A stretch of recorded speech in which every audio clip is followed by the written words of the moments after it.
नमस्कार दोस्तों। जिस तरह से ईरान इजराइल पीछे काफी लंबे समय से एक दूसरे के प्रति आग बबूल रहे हैं और जो फिलहाल अभी नौबत आ रही है कि ईरान ने खाड़ी के कई देशों पे एक साथ हमला किया है, जिसमें से Kuwait, Qatar, Bahrain, Saudi Arabia और यूएई शामिल है।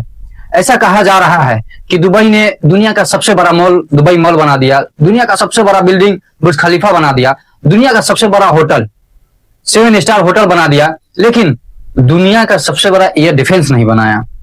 ये जो सिस्टम है, ईरान का कहावत है कि हमने आधी पेट खाना जरूर खाई है, लेकिन अपने फोर्स पे अपने देश को ताकतवर बनाया। जिस तरह से भी ईरान और इजराइल में युद्ध चरम पे है और लगातार ईरान ने 400 मिसाइल इजराइल पे दागे हैं, उसके बाद कई सारे खाड़ी देशों पे दागे हैं, जिसमें से खाड़ी देश भी आग बबूला है। और जिस तरह से जॉर्डन की मैं बात करूं, बहरीन की बात करूं, कतर की बात करूं, वहां के जो लोग हैं, अस्थायी निवासी है, वो लोग जश्न मना रहे हैं और वो लोग रोड पर प्रदर्शन कर रहे हैं कि ईरान सही किया है, अमेरिकी मिलिट्री बेस पे जो हमला हुआ है वो सही किया है। लेकिन जिस तरह से एक शिया मुस्लिम देश होने के नाते सुन्नी कई मुस्लिम देशों पे भारी पड़ना और एक साथ टारगेट बनाना, ये कहीं ना कहीं चिंता का विषय है। और इससे हमारे भारत को भी सीखना चाहिए कि अगर हमारे देश के प्रधानमंत्री अगर वो गुहार लगाते हैं इजराइल से, अमेरिका से, ईरान से, तो शायद ये युद्ध विराम हो सकेगा।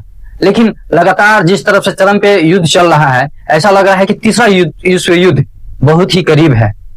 और कुवैत की मैं बात करूं तो कुवैत पे जो एयर डिफेंस सिस्टम है, वहां पे ईरान के ड्रोन को मार गिराया, लेकिन कुवैत एयरपोर्ट पे ही उसका सारा मलबा गिरा। जो पेट्रियट में एयर डिफेंस की मैं बात करूं, अमेरिका ने डंका की चोट पे पूरी दुनिया में ये कह के बेचा था कि ये एयर डिफेंस ऐसा है जिससे कोई मिसाइल बच के नहीं जा सकता है। लेकिन जो आज सामने वीडियो आ रही है, जो आप बैकग्राउंड में वीडियो देख पा रहे हैं, ये कतर का है। ईरान ने 3 मिसाइल दागे थे, उसमें से 2 को नष्ट कर दिया। एक कतर में जाकर के ईरान का मिसाइल कतर में अमेरिकी एयरबेस पे जा गिरता है।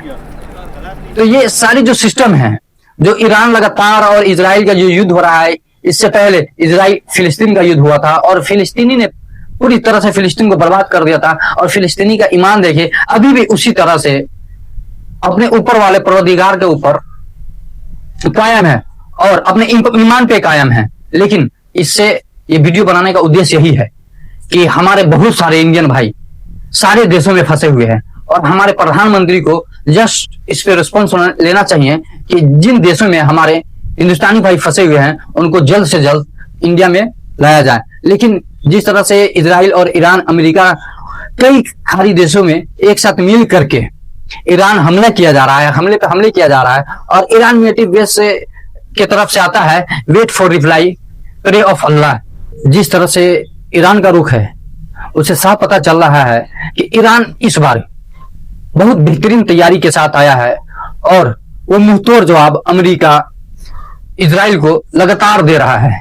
और अमेरिका के जहां भी सैन्य अड्डे हैं, जिन खाड़ी देशों में, वो सारे खाड़ी देशों में ईरान ने हमला किया है। और हमले के बाद ईरान मिलिट्री बेस की तरफ से ट्वीट आता है कि हमने कुवैत पे, कतर पे, बहरीन पे, जॉर्डन पे, दुबई पे, सऊदी अरबिया पे हमला नहीं किया है, हमने अमेरिकी बेस के ऊपर हमला किया है। तो जो ये अभी तीसरा विश्व युद्ध का जो आशंका जताया जा रहा है, जिस तरह से खामेनेई ने लगातार कई वर्षों से, उनका वीडियो वायरल होता है कि उनका दुश्मन अमेरिका है, और जिस तरह से अमेरिका उस पर टैरिफ लगाने के बाद, उसे सारी चीजों से बैंड करने के बाद एक देश खड़ा होता है और कई सारे देशों पे एक साथ हमला करता है। ये बहुत ही बड़ी, जिस तरह से देखा जाए कि ये जबाजी है कि इनके ऊपर इतने टैरिफ लगाने के बाद, इतने सारे पाबंदों के बाद वो देश आज मुंहतोड़ जवाब दे रहा है। ये हमारे देश को भी सीखनी चाहिए।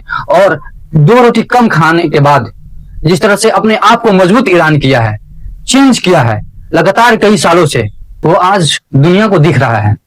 और भारत सरकार से आग्रह करेंगे कि हमारे जितने भी हिंदुस्तानी भाई जिस कंट्री में हमला हो रहा है, उस कंट्री में फंसे हुए हैं, उनको जल्द से जल्द इंडिया वापस लाया जाए।